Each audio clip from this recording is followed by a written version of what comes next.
Sergio Pena now, the spotlight on him for the restart. He will bring the field back to the green flag. Again, the driver in position 1 determines when they go. There will be a double red line on the outside of turn 4 wall about here, and the green flag goes back in the air. Let's see how he does. No advantage for Sergio unless he can dive it down in the corner. Kovaluk on the inside, 3 down wide. the bottom of the racetrack, battling for the lead as they go down the backstretch. Pena trying to clear that 25 of Joey Logano. He gets by him, so he takes the top spot. Now Kovaluk drops back. How did that car stick? And he drove it in there so hard and it stuck. Jason Bowles trying to hold on to the 3rd spot now as Kovaluk looks like he's going to have to settle for 4th. It was worth a try for Kovaluk, though. Hey, see what you got. See if you can maybe wrestle the lead away. You never know when somebody's going to get sideways. You gain another position. Closing in on the final 6 laps of this segment. Again, we'll have a 25-lap shootout. To conclude this race, there will be another 10-minute break in just 5 laps. How about Andrew Myers now has worked his way up into the 5th spot? Andrew Myers in that 77, just in front of Matt DiBenedetto. Great battle, Matt DiBenedetto and Paulie Haraka. DiBenedetto in the 98, Haraka in the 12. There's Andrew Myers in the 77 just in front of them. 4 car lengths now, the difference between Pena and Logano. Logano closes the gap just a bit coming into the turns, and then Pena takes off down the backstretch. I think they're going to have to work on Joey Logano's car. I don't think he has anything for that 4 car right now, unless he's able to beat him on a restart or something like that. The 4 car is definitely the class of the field, and that's what Joey told us at the first break, that he didn't have as good a car as a 4 car. They talked about loosening that race car up to see if they can be able to compete with the 4, but still the 4 is strong. They talked how challenging bi-sply tires are. You really don't know exactly what you're going to get with bi-sply tires. They're not like radial tires. The rubber is put on the tires differently. They grow at different rates. You know about what you're going to have with radial tires. The sizes really don't change, as we see Paulie Haraka try to make a move on Eddie McDonald. Had to go to the inside of Eddie McDonald in that 71, so Paulie Haraka trying to get by that 71. David Mayhew in the 17 just behind them. It's a battle inside the top 10. There's Steve Park right behind this group running 11th. Steve made some early pit stops in that first segment. His car wasn't handling to his liking. Obviously he's improved on that car. He's knocking on the door of the top 10. There's Steve, the 35 car, the white Wheelan car. Haven't mentioned his name hardly at all this evening. A new father, by the way.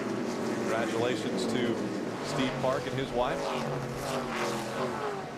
Jason Patterson right behind Steve Park. Good run for him. He runs in the 12th position. He's a former regular here at Toyota Speedway.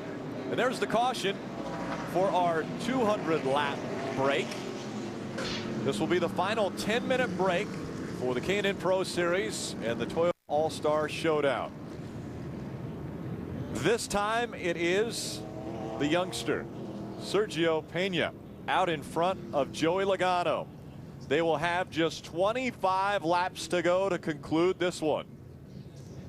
They'll make their way onto pit road. While they do that, we'll slip away for a quick break and be right back to hear from some of these pilots behind the wheel.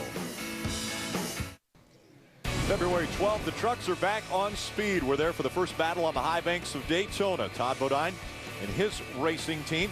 The Toyota look to make it 3 in a row at the famed Super Speedway. The NASCAR Camping World Truck Series live from Daytona February 12th. That starts at 7:30 p.m. Eastern. Will Rowdy Busch get his first win in a truck at Daytona? It's a great question. Sergio Pena out in front of this field. Joey Logano running second.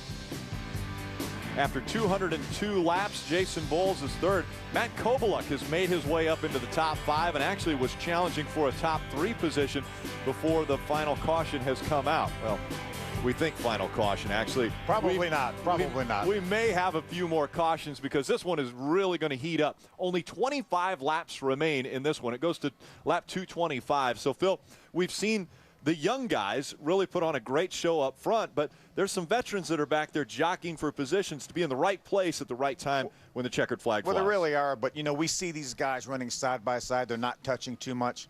That goes out the window in these last 25 laps. Oh, yeah. You get the guy on the inside, he's going to squeeze over to the outside a little bit more, and he's going to squeeze them towards the fence to try to get him out of the throttle. I think anything's going to go in these last 25 laps. There's going to be no nice guys out there. There's going to be take no prisoners. Well, and we have seen a nice guy in Sergio Pena so far. Hasn't even touched the side of that 25 of Joey Logano. You think that goes out the window now? Well, I think it should go out the window, and he's got Andy Santerre on the box telling him, hey, do whatever you have to do. Remember last year, Joey Logano made a run at Peyton Sellers, and they end up both hitting the wall.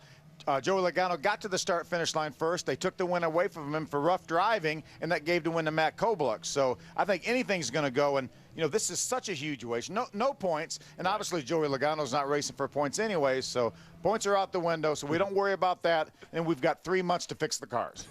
Let's go down to Jim Trado. And I'm walking over to Sergio Pena. Sergio, you've got a great race car. Your crew chief, Andy Santerre, put this piece underneath you, and he said you've got the best set of Ford tires for the finish. What are you thinking? Yeah, you know, I have to agree with him. We've been really strong in the beginning of the run, so I feel pretty confident for this last 25, and it's also been good throughout the rest of the runs. Joe's been really hard to get around. You know, I've had to try several different things and move my braking points all around everywhere. But, you know, so far so good, and hopefully we'll be able to go to victory lane.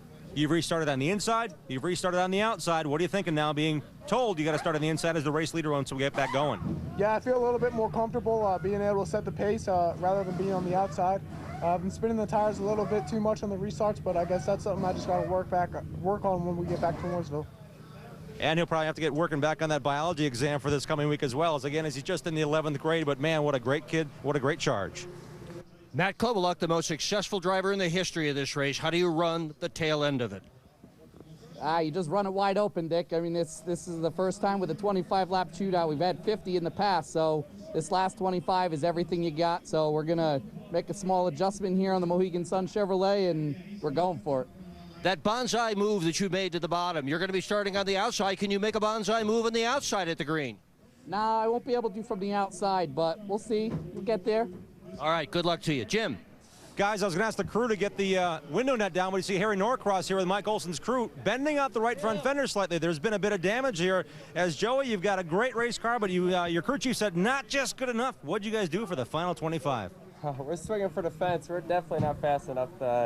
Kobluk found some speed. The 4 is obviously still the class of the field. I'm pulling every trick I know out of my book and trying to make it work. Restarts have been working the best for us to get this thing back up front, but we're working hard, man. We're swinging for the fence on this one. This is one of the tighter race cars I've ever driven, so I'm really trying to figure out anything I can do on the racetrack, and Kevin and everyone up there is just trying to find a little bit more up for the race car. So we're definitely swinging for it this time, so we're going 0-0. You've been in this position a couple times, 2007 and the last showdown here. Is the outside the place you need to be or want to be or glad to be on this restart?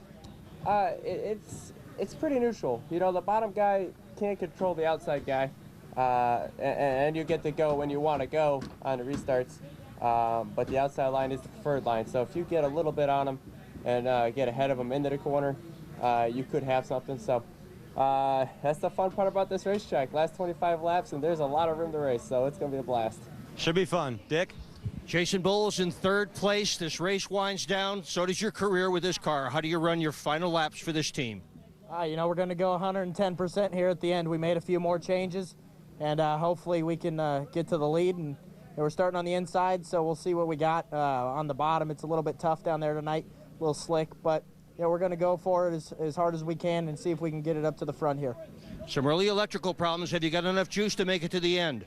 Yeah, you know, I've been running on battery 1 all race, and I think that one's pretty much done, but I got all battery 2 left, so we'll be good to go. Good luck to you, Jason. Window nets are going to go up. They'll get the cars fired back up and back on the racetrack. The final 25 laps of the All-Star Showdown coming up next on Speed.